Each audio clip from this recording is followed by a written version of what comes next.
Chapter 7 of The Game of Life and How to Play It. The Game of Life and How to Play It by Florence Scovel Shinn. Chapter 7, Love. Every man on this planet is taking his initiation in love. A new commandment I give unto you, that ye love one another. Ouspensky states in Tertium Organum that love is a cosmic phenomenon and opens to man the fourth dimensional world, the world of the wondrous. Real love is selfish and free from fear. It pours itself out upon the object of its affection without demanding any return. Its joy is in the joy of giving. Love is God in manifestation and the strongest magnetic force in the universe.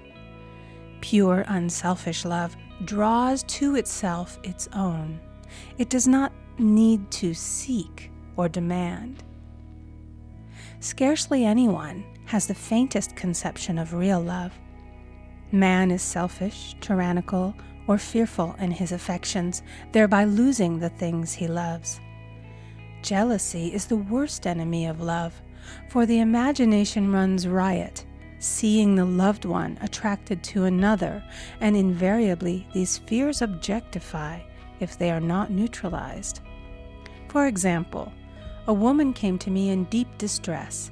The man she loved had left her for another woman and said he never intended to marry her.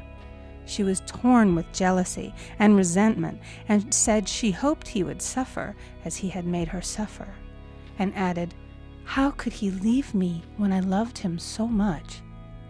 I replied, "You are not loving that man, you are hating him," and added, "You can never receive what you have never given. Give a perfect love, and you will receive a perfect love. Perfect yourself on this man. Give him a perfect, unselfish love, demanding nothing in return. Do not criticize or condemn, and bless him wherever he is." She replied, "No, I won't bless him unless I know where he is."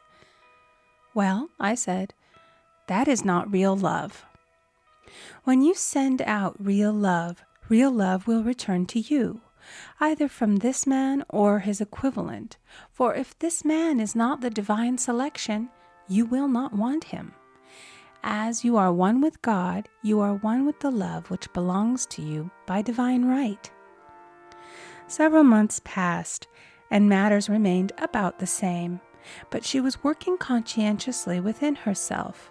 I said, "When you are no longer disturbed by his cruelty, he will cease to be cruel, as you are attracting it through your own emotions." Then I told her of a brotherhood in India who never said good morning to each other. They used these words, "I salute the divinity in you." They saluted the divinity in every man and in the wild animals in the jungle, and they were never harmed, for they saw only God in every living thing. I said, "Salute the divinity in this man and say, 'I see your divine self only. I see you as God sees you, perfect, made in his image and likeness.'" She found she was becoming more poised and gradually losing her resentment. He was a captain, and she always called him the Cap. One day she said suddenly, "God bless the Cap wherever he is." I replied, "Now that is real love, and when you have become a complete circle and are no longer disturbed by the situation, you will have his love or attract its equivalent." I was moving at this time and did not have a telephone, so was out of touch with her for a few weeks, when one morning I received a letter saying, "We are married." At the earliest opportunity, I paid her a call. My first words were, "What happened?" "Oh," she exclaimed, "a miracle. One day I woke up and all suffering had ceased. I saw him that evening and he asked me to marry him. We were married in about a week, and I have never seen a more devoted man." There is an old saying, No man is your enemy. No man is your friend. Every man is your teacher. So one should become impersonal and learn what each man has to teach him, and soon he would learn his lessons and be free. The woman's lover was teaching her selfish love, which every man sooner or later must learn. Suffering is not necessary for man's development. It is the result of violation of spiritual law, but few people seem able to rouse themselves from their soul sleep without it. When people are happy, they usually become selfish, and automatically the law of karma is set in action. Man often suffers loss through lack of appreciation. I knew a woman who had a very nice husband, but she said often, "I don't care anything about being married, but that is nothing against my husband. I'm simply not interested in married life." She had other interests and scarcely remembered she had a husband. She only thought of him when she saw him. One day her husband told her he was in love with another woman and left. She came to me in distress and resentment. I replied, "It is exactly what you spoke the word for. You said you didn't care anything about being married, so the subconscious worked to get you unmarried." She said, "Oh yes, I see. People get what they want and then feel very much hurt." She soon became in perfect harmony with the situation and knew they were both much happier apart. When a woman becomes indifferent or critical and ceases to be an inspiration to her husband, he misses the stimulus of their early relationship and is restless and unhappy. A man came to me dejected, miserable, and poor. His wife was interested in the science of numbers and had had him read. It seems the report was not very favorable, for he said, "My wife says I'll never amount to anything because I am a 2. I replied, "I don't care what your number is. You are a perfect idea in divine mind, and we will demand the success and prosperity which are already planned for you by that infinite intelligence." Within a few weeks, he had a very fine position, and a year or two later, he achieved a brilliant success as a writer. No man is a success in business unless he loves his work. The picture the artist paints for love of his art is his greatest work. The potboiler is always something to live down. No man can attract money if he despises it. Many people are kept in poverty by saying, "Money means nothing to me. I have a contempt for people who have it."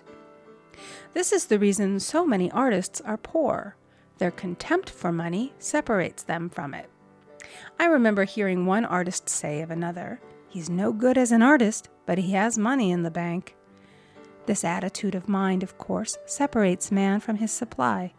He must be in harmony with a thing in order to attract it. Money is God in manifestation, as freedom from want and limitation. But it must be always kept in circulation and put to right uses. Hoarding and saving react with grim vengeance. This does not mean that man should not have houses and lots, stocks and bonds, for "the barns of the righteous man shall be full." It means that man should not hoard even the principal if an occasion arises when money is necessary. In letting it go out fearlessly and cheerfully, he opens the way for more to come in, for God is man's unfailing and unexhaustible supply. This is the spiritual attitude towards money, and the great bank of the universal never fails. We see an example of hoarding in the film production of Greed. The woman won $5,000 in a lottery, but would not spend it. She hoarded and saved, let her husband suffer and starve, and eventually she scrubbed floors for a living. She loved the money itself and put it above everything, and one night she was murdered and the money taken from her. This is an example of where love of money is the root of all evil. Money in itself is good and beneficial, but used for destructive purposes, hoarded and saved, or considered more important than love, brings disease and disaster and the loss of the money itself. Follow the path of love, and all things are added, for God is love, and God is supply. Follow the path of selfishness and greed, and the supply vanishes, or man is separated from it. For example, I knew the case of a very rich woman who hoarded her income. She rarely gave anything away, but bought and bought and bought things for herself. She was very fond of necklaces, and a friend once asked her how many she possessed. She replied, 67. She bought them and put them away, carefully wrapped in tissue paper. Had she used the necklaces, it would have been quite legitimate, but she was violating the law of use. Her closets were filled with clothes she never wore and jewels which never saw the light. The old woman's arms were gradually becoming paralyzed from holding on to things, and eventually she was considered incapable of looking after her affairs, and her wealth was handed over to others to manage. So man, in ignorance of the law, brings about his own destruction. All disease, all unhappiness come from the violation of the law of love. Man's boomerangs of hate, resentment, and criticism come back laden with sickness and sorrow. Love seems almost a lost art, but the man with the knowledge of spiritual law knows it must be regained, for without it he has become as sounding brass and tinkling cymbals. For example, I had a student who came to me month after month to clean her consciousness of resentment. After a while, she arrived at the point where she resented only one woman, but that one woman kept her busy. Little by little, she became poised and harmonious, and one day, all resentment was wiped out. She came in radiant and exclaimed, "You can't understand how I feel. The woman said something to me, and instead of being furious, I was loving and kind. And she apologized and was perfectly lovely to me. No one can understand the marvelous lightness I feel within." Love and goodwill are invaluable in business. For example, a woman came to me complaining of her employer. She said she was cold and critical, and she knew she did not want her in the position. "Well," I replied, "salute the divinity in the woman and send her love." She said, "I can't. She's a marble woman." I answered, "You remember the story of the sculptor who asked for a certain piece of marble? He was asked why he wanted it, and he replied, 'Because there is an angel in the marble.' And out of it he produced a wonderful work of art." She said, "Very well, I'll try it." A week later she came back and said, "I did what you told me, and now the woman is very kind," and took me out in her car. People are sometimes filled with remorse for having done someone an unkindness, perhaps years ago. If the wrong cannot be righted, its effect can be neutralized by doing someone a kindness in the present. This one thing I do, forgetting those things which are behind, and reaching forth unto those things which are before. Sorrow, regret, and remorse tear down the cells of the body and poison the atmosphere of the individual. A woman said to me in deep sorrow, "Treat me to be happy and joyous, for my sorrow makes me so irritable with the members of my family that I keep making more karma." I was asked to treat a woman who was mourning for her daughter. I denied all belief in loss and separation and affirmed that God was the woman's joy, love, and peace.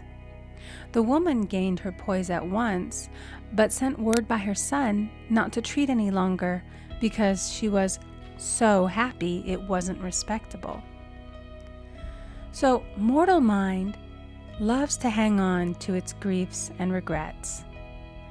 I knew a woman who went about bragging of her troubles, so of course she always had something to brag about. The old idea was if a woman did not worry about her children, she was not a good mother. Now we know that mother fear is responsible for many of the diseases and accidents which come into the lives of children. For fear pictures vividly the disease or situation feared, and these pictures objectify if not neutralized. Happy is the mother who can say sincerely that she puts her child in God's hands and therefore knows that he is divinely protected. For example, a woman awoke suddenly in the night, feeling her brother was in great danger. Instead of giving in to her fears, she commenced making statements of truth, saying, "Man is a perfect idea in divine mind and is always in his right place. Therefore, my brother is in his right place and is divinely protected." The next day, she found that her brother had been in close proximity to an explosion in a mine, but had miraculously escaped. So man is his brother's keeper in thought, and every man should know that the thing he loves dwells in the secret place of the Most High and abides under the shadow of the Almighty. There shall no evil befall thee, neither shall any plague come nigh thy dwelling. Perfect love casteth out fear. He that feareth is not made perfect in love, and love is the fulfilling of the law.